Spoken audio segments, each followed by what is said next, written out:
But yeah, bro, I really think at this point the formula for a 15 beating a 2 is you got to have one dude that's a pro in Abams, Asmus, in Max's situation. You got to be a pro. You lead the NCAA in scoring. Oh, You're pretty much a professional. Obanor. That's what his number And then two's name have is. and then have a teammate who is some at some point like a conference leader, basically. If you can have those two things, your 15 can beat the two. But That seems my to be the formula at this point. This kind of delves into my theory that I talked to you guys about before the podcast began, and I guess this is a perfect way actually for me to introduce it. So I was thinking, why are there so many upsets this year in comparison to previous years? Because previous years you get like the one, the two, whatever, right? You get the Lehighs, you get the Norfolks, you get the periodic ones, right? But this year it was just like happening at an unreal rate, and I was curious why. And what I came up with, and my conclusion was, after I thought about it for about 10 minutes, was the crowd size, right? You will take people who, we've all gone or been to at least mid-major basketball games, or not the premier team basketball games of of college, right? And sometimes those games are hit and miss, and be a lot of people there sometimes, and sometimes don't be a lot of people there. Sometimes them gyms not even that big. You know what I mean? It's just the audience size is at a minimum for what you would expect a D1 game to be. And with the crowd reduction of this year because of COVID, these kids who are playing in those kind of environments don't have to all of a sudden be jolted into the 5,000-10,000 person arenas that every Division I person of the past has been dropped into during the NCAA tournament. So when you take that, you are all of a sudden getting you're all of a sudden getting kids. That outside distraction doesn't matter nearly as much. So it's just skill on skill. And you guys went to mid majors. I went to a mid major. You've seen plenty of mid-majors throughout our lives. Mid-majors tend to be very, very good, but they bloom later on. That's the issue, right? A lot of them bloom later on, and, they aren't as good when they're, being highly recruited out of high school, 16, 17, 18. All of a sudden, they go to college, and especially the ones that make mid-major, right? They start coming to their prime about 20, 21, 22. And if you take that into consideration, along with the reduction of the crowd, so all of a sudden, I don't care who you are, when you're used to playing in front of a couple hundred, used to playing in front of 1,000, all of a sudden you're tossed out there in front of 5,000 people, and you're on national TV, your hands clam up. You're gonna be missing shots you usually make. It's gonna be, all the extra things you could possibly come along with being nervous are going to come along in that situation and have for a long time, right? Do you think somebody, for example, at Oral Roberts, that's just to throw one out there, is as used to the crowds as somebody from KU is, the University of Kansas? Absolutely not, right? Because even at the end of the day, the University of Kansas, they're used to playing in front of large, ruckus crowds, and I guarantee Oral Roberts crowds aren't that large, ruckus crowds. You know what I mean? So it's just not the case.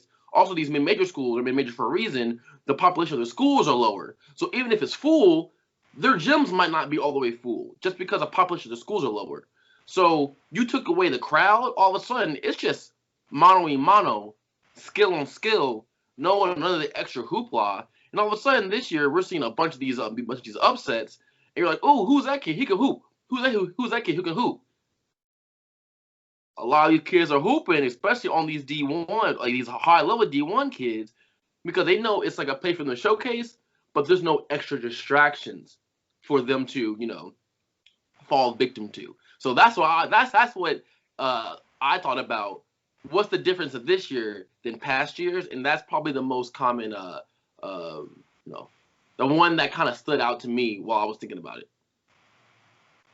I mean, I think that. No, I was just saying I rock with him on that. Go ahead. I think that might be some of it, but like, just me personally.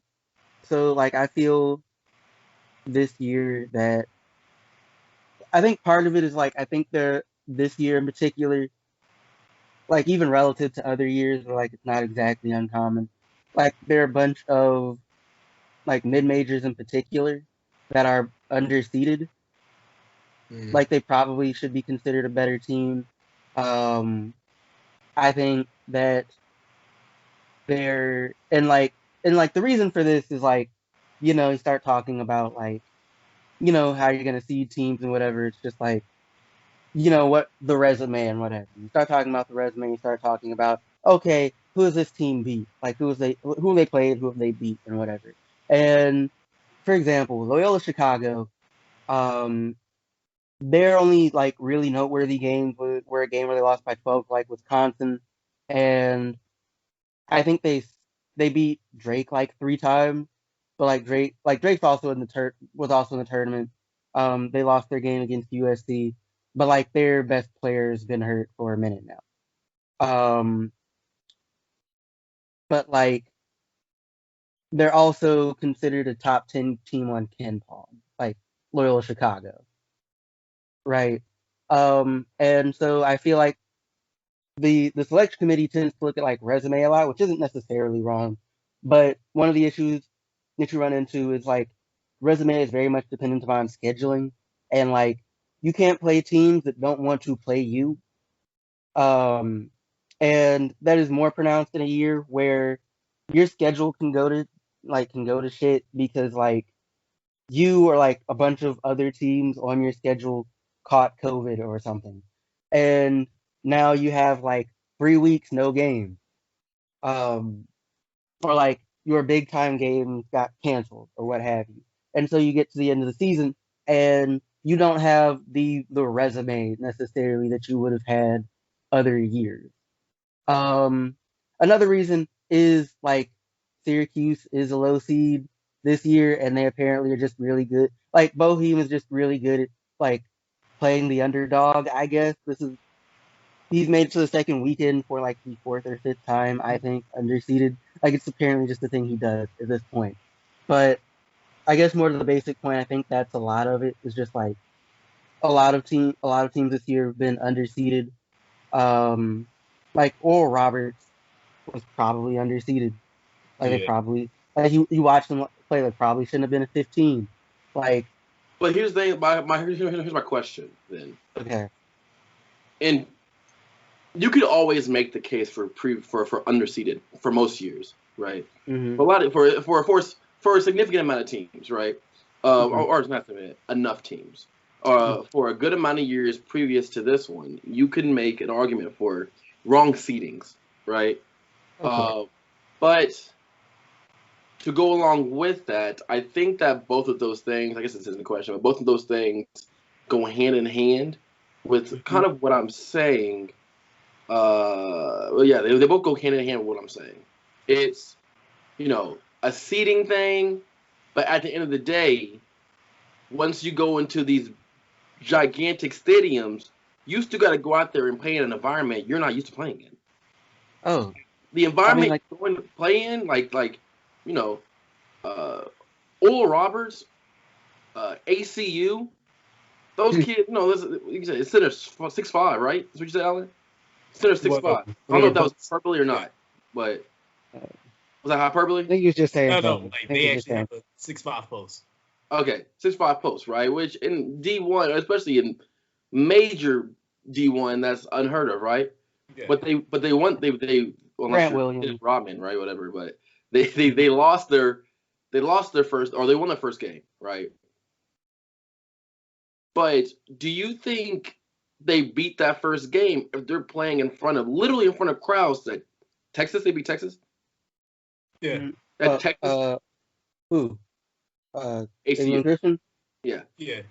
So I would make, because like something that I've noticed over time is that like, again, especially like in the tournament, because like they don't get the opportunity to play these games, and people have chips on their shoulders that in-state, like smaller in-state schools always show up in a big way against the big in-state schools. So like even Christian would show up against like Texas Tech or Texas or what have you. So the idea, and I think that they would do that, and they tend to do that regardless of whether or not there's a crowd. So I mean, it might have affected it, but it's also very possible that like we end up with a similar result regardless for that one in particular. Okay, because I don't know. I always wonder about like the human instinct though of there's no way that every single one of these guys are not nervous. Or like there's like if you go these whole teams aren't nervous. Like they're people. You know what I mean? They're not they're not Kobe. You know what I mean? Who just has no Chris Rock talking to you on the sidelines. You don't got no expression. Like these are college kids, freshmen 18 through 22. They gonna get nervous. You know what I mean? So if you're at least for a little bit, right? And in college basketball, if you nerve for even a little bit, your neck gonna get stopped on. Like that's basketball 101, right? You can't. I mean, the thing though, right, is it like just because you're nervous doesn't automatically mean you're gonna play like trash. I mean, there's obviously different kinds of nervousness, right? There's always different kind of nervousness, but like nervousness as like a detrimental to the skills of basketball, I guess. So whatever however you want to label that nervousness. But usually it's like on the Florida Virginia Tech game. Well, I don't know if you saw it. But usually it's like, okay, we got the Lehigh situations where it's like CJ just going off, or you got Norfolk where it's like win, or it's like what's that? FGCU. FGC. Oh, FGCU. They had pro too. Florida Gulf Coast. They were just like a team. You know what I mean? Like there wasn't very much like individual with that team. If I remember correctly, it was like a very team oriented like free play of many people for that team. You know what I'm saying? If I remember right, you might remember a different. They still have folks that I think they had a dude that made it though. Like I don't think he stuck, but he got. I mean, of course he didn't stick. You can't remember point guard.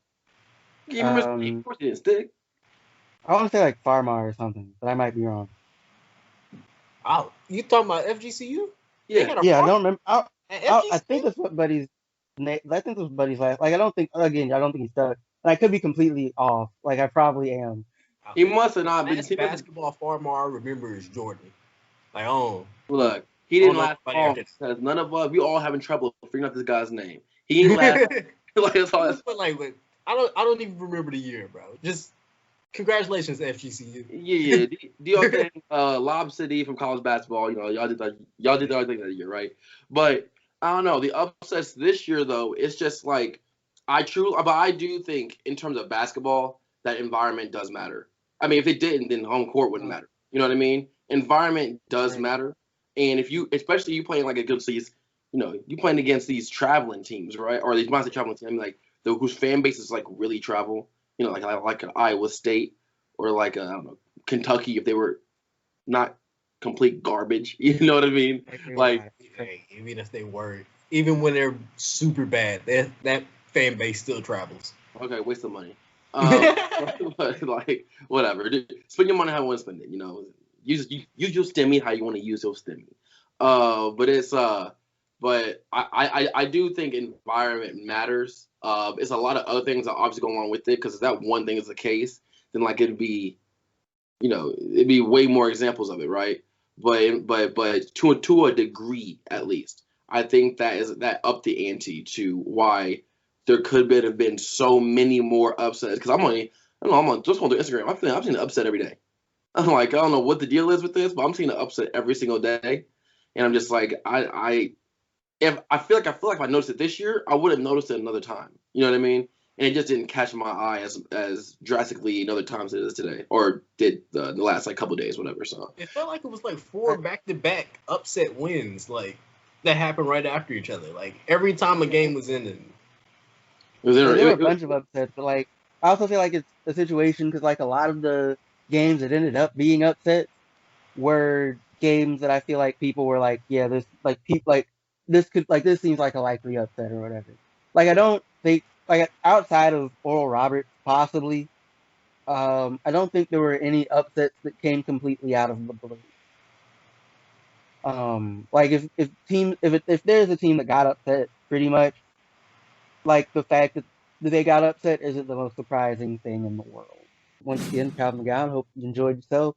Um, if you are watching on YouTube, like, share, subscribe, leave something in the comments. Um, you can also listen to us wherever you listen to podcasts. If you made it this far, once again, thank you. I hope you got a lot done of whatever it was you were working on while listening to this. And yeah, enjoy the rest of your day.